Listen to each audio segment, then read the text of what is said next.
जन सरोकार से जुड़ी पत्रकारिता करते हुए 11 स्कोप पर एक खबर चलाई गई थी और उसमें एक युवती जो है वो अपने प्रेमी पर आरोप लगाती है कि उसके साथ यौन शोषण किया गया और बाद में उससे शादी हुई। शादी के बाद लड़का उसे अपने साथ नहीं रख रहा है और जब उसने थाने में गुहार लगाई तो थाने में उसकी बातों को सुना नहीं गया, जबकि सच्चाई कुछ और है।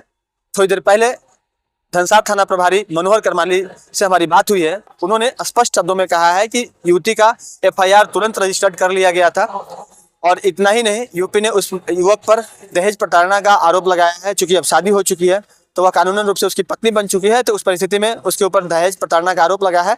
और जिन मामलों में 7 साल से कम समय का सजा का प्रावधान है उसमें आप पहले नोटिस देंगे, उसके बाद 3 नोटिस के बाद ही उसमें आप गिरफ्तारी कर सकते हैं। कई तरह के कानूनी जो कार्य है उसको कंप्लीट करने के बाद उसमें कई तरह के प्रावधानों का पालन करना होता है।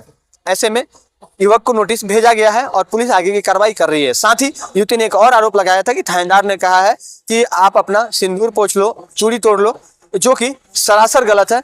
ऐसा थानेदार ने अपने स्पष्टीकरण में भी बताया है और सीधे तौर पर कहा है कि ऐसी कोई बात नहीं कही गई है, बल्कि उसे हर जगह सहयोग किया गया है पुलिस की तरफ से। बावजूद अगर युवती कुछ ऐसा कहती है तो वो उसके मन की बातें हो सकती है। ये तो हमने भी चैनल में देखा न्यूज़ में, और जो लड़की कह रही कि पुलिस ने सहयोग नहीं किया, जैसे वो हमारे थाना पर आई थी, आने के बाद उसने बताया कि मेरे साथ ऐसे ऐसे शादी हुए और लड़का मुझे रख नहीं रहा है। फिर लड़का को हम लोग बुलवाए थे, लड़का भी आ गया, फिर दोनों आपस में बात भी किया। उसके बाद फिर लड़की आके बोली कि सर हमको केस करना है। हम बोले आप आवेदन दे दीजिए, अगर केस करना है तो केस कर देंगे।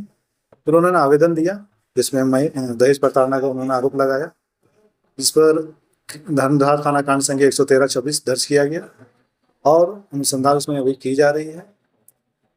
क्योंकि अभी आप लोग भी जानते हैं जैसे कि है 7 साल से कम सजा में प्रोसेस है, और उसी के अनुसार हम लोग कार्रवाई करते हैं। और संबंधित ये जो केस हुआ है इसमें हम लोग कार्रवाई कर रहे हैं। और लड़का का 3 बेल हो चुका है, लड़का अभी घर पर नहीं है, उसको नोटिस भी दिया गया है और आगे की कार्रवाई हम लोग कर रहे हैं।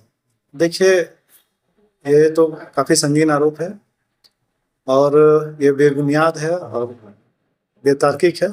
क्योंकि मैं हूँ या कोई भी थानेदार हो, कभी किसी को ये नहीं बोल सकता है कि आप उसके से अपने सिंदूर हटा लीजिए, चूड़ी फोड़ दीजिए। मतलब एक ह्यूमैनिटी भी होता है कि एक आम आदमी भी ये बात नहीं बोल सकता। तो हम लोग तो एक तो पद पर हैं और वो पद की गरिमा भी है, और हम लोग ऐसे इस तरह की बातें तो सोच भी नहीं सकते, बोलना तो दूर की बात है, क्योंकि हमारा कर्तव्य ही है लोगों की सेवा करना और हम ऐसी बात बोल नहीं सकते। मैं भी ये सोच रहा हूँ कि लड़की ने आकर बोला तो ये क्या सोच के बोला, क्यों बोला, ऐसी कोई बात नहीं हुई है। ये बेतार्किक है और बेबुनियाद है, ऐसी कोई बात। अच्छा, जो लड़का है उसके बेल हो चुका है?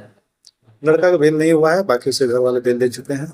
वो सभी घर वालों पर आरोप लगाई थी और वो लोग बेल दिया है और लड़का को हम लोग नोटिस एक दिया गया है, आगे की कार्रवाई की जा रही है। बहरहाल हम उस युवक से भी मिलने का प्रयास करेंगे, उससे बात करने का प्रयास करेंगे जिसने उसके साथ इस तरह का छल किया और आज शादी के बाद भी वो उसे रखने का प्रयास नहीं कर रहा है। लेकिन एक चीज तो स्पष्ट है कि अगर कोई आरोपी व्यक्ति है और वो पुलिस के पकड़ में नहीं आ रहा है तो इसका मतलब यह नहीं है कि पुलिस प्रयास नहीं कर रही, कि पुलिस के पास कई तरह के और भी काम होते हैं और पुलिस लगातार जो छापेमारी अभियान है उसको जारी रखती है और जैसे ही पुलिस आरोपी तक पहुंचती है वह कानून के शिकंजे में होता है। तो इस मामले में भी थोड़ा इंतजार करना चाहिए युवती को और आने वाले वक्त में युवक जो है वह कानून के शिकंजे में होगा, इस बात से इनकार नहीं किया जा सकता है। सहयोगी रोशन के साथ राजकुमार जायसवाल, 11 स्कोप्स, धनबाद।